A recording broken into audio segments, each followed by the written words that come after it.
Harga kacang kedelai sebagai bahan baku pembuatan tempe kini mengalami kenaikan. Seperti di Pasar Ciampea, Kabupaten Bogor, pemilik dan pedagang tempe terpaksa mengurangi ukuran.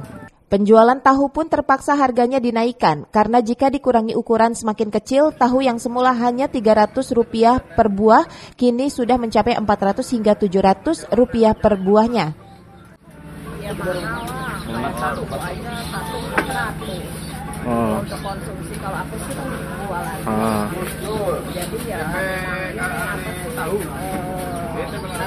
harus dihitung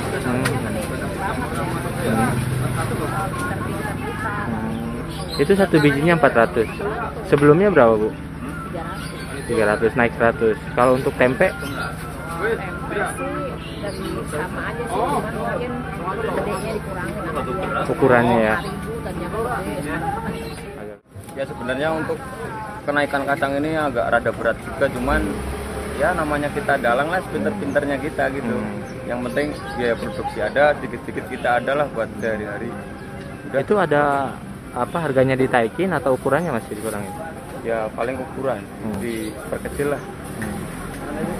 Sekarang harga jual tetap berarti berapa? Harga jual rata-rata 5.000 sih. 5.000 ya. Variasi, ada yang 3, ada yang 5, ada yang 7.000 gitu. Kalau untuk tahu? Tahu di kisaran per bijinya ada yang 500, ada yang 700, ada yang 800. Sekarang ini ada kedelai berapa sih, Mas?